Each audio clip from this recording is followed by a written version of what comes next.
this video, you are looking forward to 5 major tips today for you guys to level up your vision boards for this year of 2021. Let's get into it.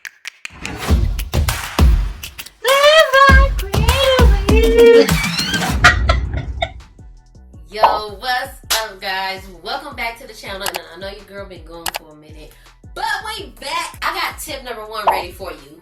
Ditch the board, baby. Don't even worry about buying yourself that raggedy big foam board or trifold board. You want things to look a lot more pleasing. Where do you plan on putting that board? On your wall? You plan on putting it in the closet? Or are you going to drop it in your garage or somewhere where you're not even going to pay attention to it? Because making a 2021 vision board that you don't see until 2022 is what we've been doing for the last couple of years. It ain't working, baby. That's not working. Let's work at this, okay, dear? So what you want to do is make sure that you put your board in a setup that is going to be a lot more aesthetically pleasing.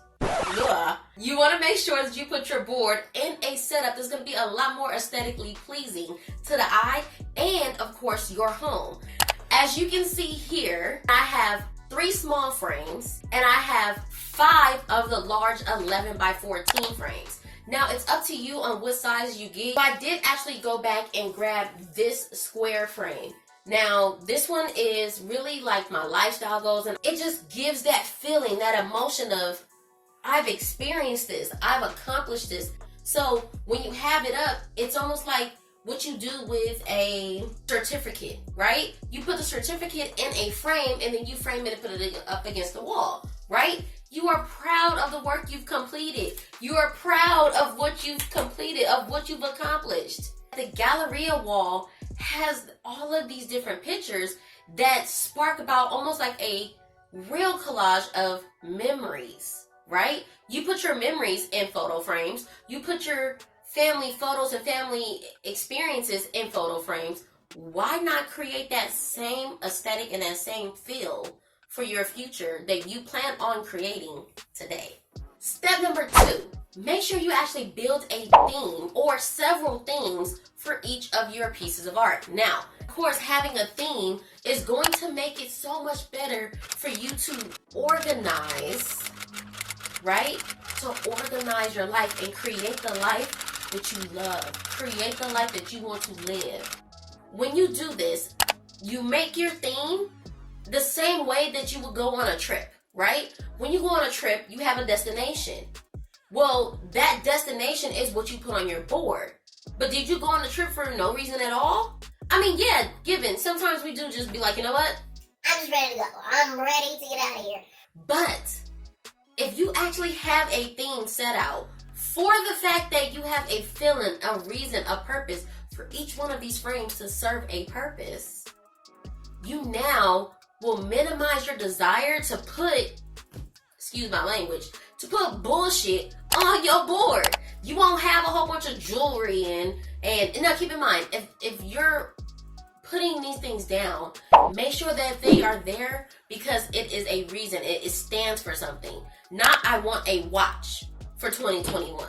You might say, I want to be able to afford the things that make me feel better, like experiences. Or if you did want the watch, it's just to say that you were able to accomplish a goal, a financial goal. You were able to hit this amount of money in your sales or in your customer base or in selling your art. Whatever it may be, you were able to hit those milestones, which allowed you to afford the watch that's on this board. Now, what I'm saying is have a purpose, have a drive, have feeling behind it. Do the Marie Kondo style of things in your art, right? This is your art piece. This is what we're creating, right? So this will give you more of a drive to put more meaningful things in your vision boards or your vision gallery, okay?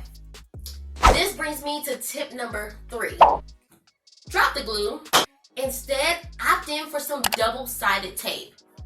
I'm telling you, this is a life changer when it comes to your vision boards. What's going to happen is it's going to give you the ability to change, to adapt, to make alterations in your life as you go. Keep in mind, Your vision board may look great if you accomplish these things, and you can very well use that same frame to grab yourself like an expo marker, and you can write on the glass and say, yes, I have accomplished this, I have accomplished that, I have accomplished this. You can do that, right? And be done with that particular frame, but then reuse the frame, baby. You've got the board already completed.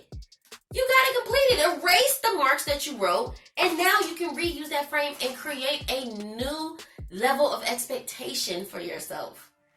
That is a true vision board, right? Step number 4. I want to save y'all some stuff, right? This is just a saving tip, and I might be frugal as you know what, but it just makes sense. Don't be wasteful, okay? Don't be wasteful. If you have contact paper and you're going to be doing your design the way you see me doing it on the screen, is don't use the contact paper across the entire board the way you see me do. This is my first one, and I realized, I could have saved a lot of this to use for another project. Instead, create something out of the scraps. What you want to do is, like I did on the second board, is I built my board first. I put all the things that I wanted on there to arrange them in a style that I like, and then I'm filling in the gaps under those images with scraps of contact paper. You're strategically putting them on the board in a way that makes sense to you, and then anything else that's just an open bare space, it doesn't look like, oh my gosh, something's missing. There's actually like a design or something behind it that says, that looks nice. And another tip within that tip is, don't actually take the contact paper off of the sticky. Woo. Check this out.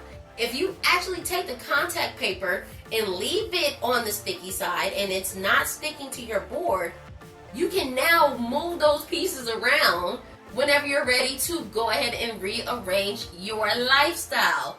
Once again, guys, I'm talking about us going ahead and creating these boards as action plans. So once you start achieving the things that are on this board, you can now remove those things from the board, rearrange it, and you still have those scraps to use. They're not stuck in place. So guys, we are on step 5, last tip of the day, and baby, let's be honest, right? Let's be honest and practical with ourselves. Do not put on your board that you want a multi-million-dollar mansion today, tomorrow, this month, the month of January. I'm getting me a multi-million-dollar mansion, and you can't even buy your son a pack of gum. I'm just saying, if you are not financially there, or if you're not mentally there, if you're not physically there, don't expect, for me, for example, and I'm not pointing this out for anybody else. This is me speaking, me to you, right, boo? Me and you. I can't expect 6-pack abs this month. No, but I can work at them now with a timeline that is reasonable and obtainable. So I call them the SMART goals, right? Now, you guys may have seen this, but if you haven't, these SMART goals create an action plan for you, right? It's almost like your blueprint to creating this lifestyle that you desire to live. Come on, y'all. Let's not create barriers for ourselves. Let's create paths and live creatively, okay? I'm pretty much done with y'all. I think I've done what we needed to do today. And baby, you still here. I'm loving that. Look, I appreciate you for being here. If you're not already part of the Keychain gang, you already know what to do. Smash the subscribe button and make sure you check out one of the 2 videos here. I am actually going to be uploading a lot more content for you guys. So if you guys can, please help us grow this channel, shake up the algorithm, and let's do this thing. Live life creatively. Blessings. Peace. Mwah.